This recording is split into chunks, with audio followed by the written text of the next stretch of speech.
أعوذ بالله من الشيطان الرجيم بسم الله الرحمن الرحيم إلى حضرة النبي محمد صلى الله عليه وسلم وكافة الأنبياء والمرسلين والأولياء والشهداء والصالحين شيء لله لهم الفاتحة أعوذ بالله من الشيطان الرجيم بسم الله الرحمن الرحيم الحمد لله رب العالمين الرحمن الرحيم مالك يوم الدين إياك نعبد وإياك نستعين اهدنا الصراط المستقيم صراط الذين أنعمت عليهم غير المغضوب عليهم ولا الضالين آمين.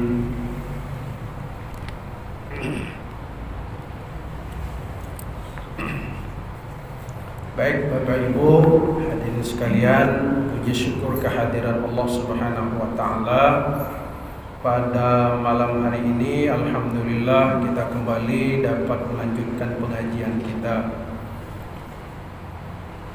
yang pada kesempatan ini kita melangkah ke masalah yang ada sebelum sholat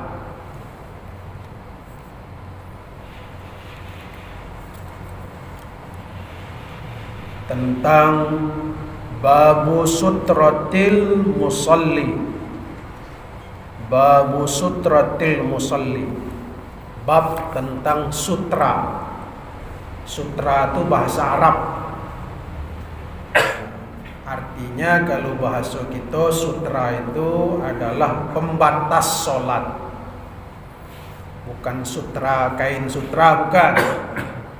Kalau kain sutra itu bahasa Arabnya adalah al-harir. Kalau sutra bahasa Arab, bahasa kitanya adalah pembatas sholat. Pembatas sholat itu ya bisa dinding, bisa tiang. Jadi kalau kita sholat, tidak boleh sholat tidak ada pembatas. Kenapa tidak boleh? Karena dikhawatirkan orang lewat di depan kita tuh. Kita lagi enak-enak sholat, orang lewat depan kita. Itu tidak boleh. Ya kan? Kita sedang sholat sunat di tengah sini kan. Kita sedang sholat, orang lewat depan sejadah kita tuh. Maka kita harus ada pembatas. Pembatasnya boleh kita jadikan tas kayu, dan yang bagus itu adalah dinding atau tiang. Jadi kalau tiangnya kita sholat menghadap ke tiang itu. Jadi itu pembatas supaya orang tidak ada lewat di depan kita tuh. Nah, kalau tidak ada pembatas dikhawatirkan orang lewat, apalagi sholat depan pintu. Tidak boleh nian tuh. Tidak boleh. Sebab itu orang berlalu lalang di situ. Itu mari kita bahas. Kita lihat bagaimana kondisi hadis yang menjelaskan tentang ini, supaya kita jangan salah paham. Ini sering diremehkan orang nih. Bismillahirrahmanirrahim. Lau ya'lamul marru baina yadayil musalli madza alaihi minal ismi lakana ay yaqifa arba'ina khairan lahu min ay yamurra baina yadayhi. Ini hadis pertama tentang membahas masalah sutra, pembatas sholat. Kata Rasulullah sallallahu alaihi wasallam, andai kata ia atau kamu mengetahui betapa besarnya dosa orang yang lewat di depan orang sholat, lakana ayyaqifa arba'ina khairal lahu, maka niscaya ia tegak berdiri selama 40 tahun, arba'ina itu khairul lahu, lebih baik baginya, min ayyamurra baina yadaihi, daripada dia lewat di depan orang yang sedang sholat. Nah, ini keterangan Nabi. Berarti kalau kita lewat di depan orang yang lagi sholat, depan lewat di sejadahnya itu, artinya sejengkal dari badan orang sedang sholat itu, maka berdosa gitu. Nah, besar dosanya. Makanya tidak boleh lewat depan orang yang lagi sholat. Karena orang yang lagi sholat itu dia munajat kepada Tuhan. Ya, maka apabila kita lewat di situ berarti kita satu tidak beretika. Orang lagi menghadap Tuhan kita lewat seenaknya. Nah, jadi tidak boleh lewat depan itu. Paham Bapak-bapak ya? Nah, gitu. Jadi apalagi orang sudah mentang sejadah, itu menandakan bahwa itu pembatas sholat. Tak boleh kita lewat di situ. Kalau mau lewat, ya kira-kira lewatlah di depan yang jarak dari tempat sujudnya itu ya kira-kira 1 atau 2 hasta ya dari tempat dia sujud itu. Makanya ada pembatas seperti ini sayurnya. Nah, pembatas ini. Kalau lewat dari belas depan sana boleh. Yang tidak boleh antara sayur dengan pembatas. Lewat depan sayur nih. Nah, itu tidak boleh. Pembatas namanya. Itu namanya sutra. Apa Pak? Sutra. Bahasa Arab sutra. Bahasa kitanya pembatas sholat. Nah, kalau umpamanya tidak ada pembatas, kita mau sholat sunat, maka dekatlah ke tiang, situ atau di dinding, sehingga tidak ada kemungkinan orang lewat. Nah, sekarang pertanyaannya, apa hukumnya? Ya, apa hukumnya pembatas itu? Dan apa pula hukumnya orang lewat di depan orang lagi sholat? Nah, ini ada 2 yang perlu menjadi perhatian kita. Apakah masang pembatas itu wajib, apa sunat, atau jaiz, boleh pasang boleh tidak? Nah, kalau wajib berarti masang ini masang pembatas itu, kalau kita masang pembatas dapat pahala. Kalau tidak ada pembatas dapat dosa. Masa gitu lagi sembahyang dapat dosa? Nah, ya. Nah, jadi persoalan hukum itu harus jelas.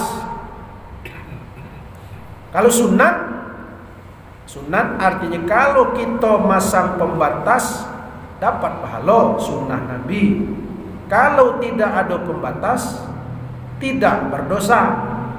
Nah, sunat. Kalau jaiz boleh masang boleh tidak. Artinya masang pun tidak dapat pahala, tidak masang pembatas pun tidak ada masalah apa-apa.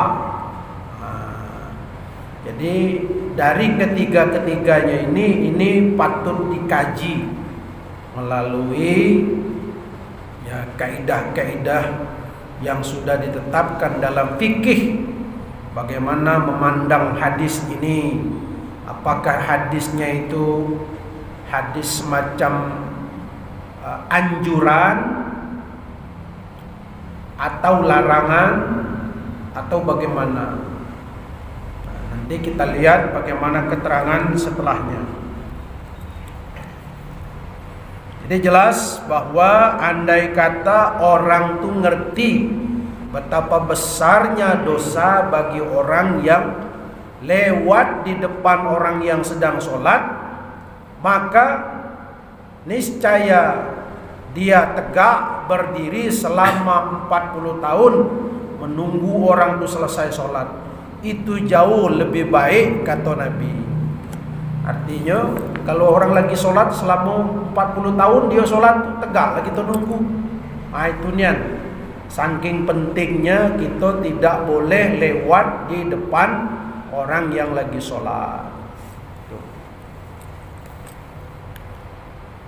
Berikutnya dalam hadis Bulughul Maram, di hadis yang kedua, wa an Aisyah radhiyallahu anha qalat su'ila an-nabiy sallallahu alaihi wasallam fi ghazwati Tabuk an sutratil musalli faqala mislu mukhiratir rahli.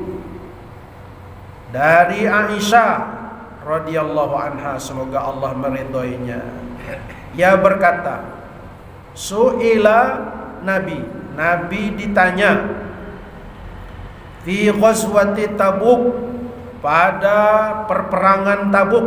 Nah gitu ya, pada perperangan Tabuk.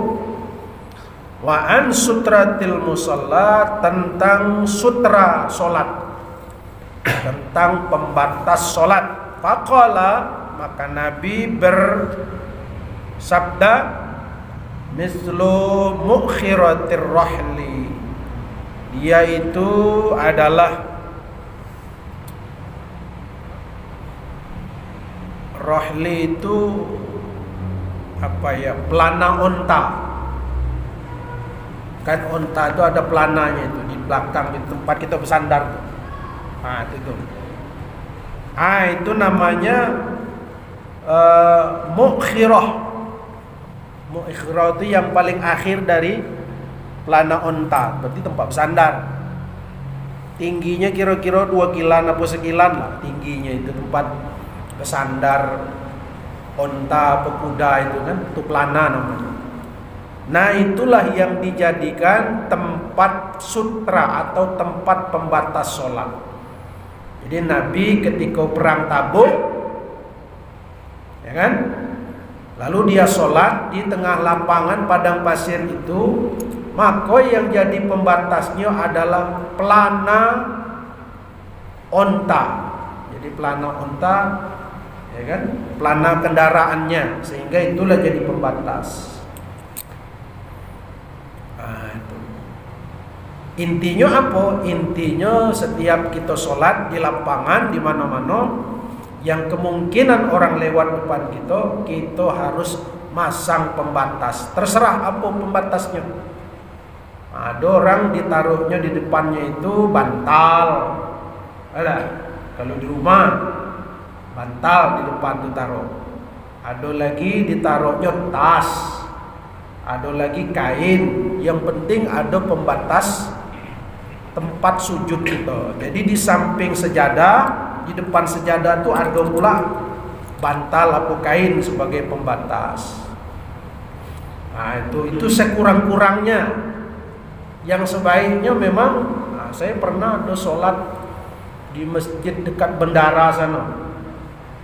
Di masjid bendara itu memang ada kayak rehal bentuknya, ya Pak ya, tegak macam itu, ditegak.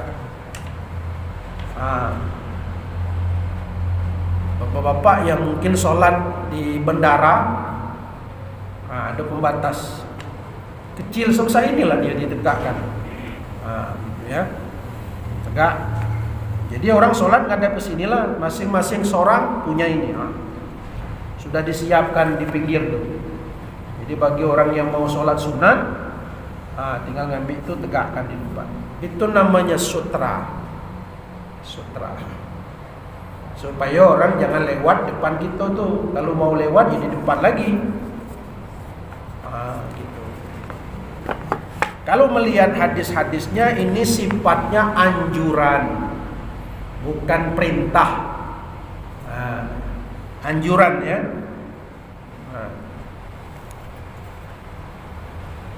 Kemudian hadis yang berikutnya, hadis yang ketiga, Wa an Sabrata ibni Ma'bud ibni Ma'badil Juhaini radhiyallahu anhu qala Rasulullah sallallahu alaihi wasallam liyastatir ahadukum fis sholati walau bisahmin, bahwa Rasulullah sallallahu alaihi wasallam bersabda, liyastatir ahadukum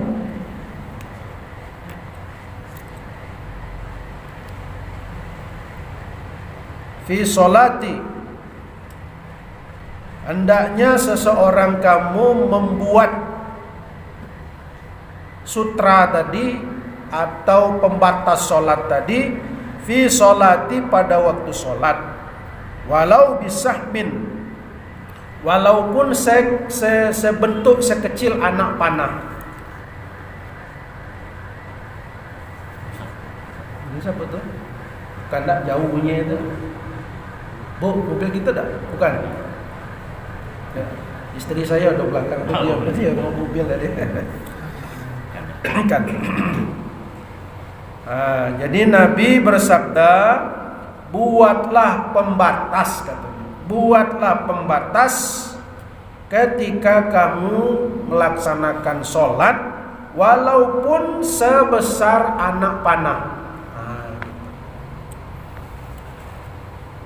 Jadi masih anjuran sifatnya, belum perintah, ya kan?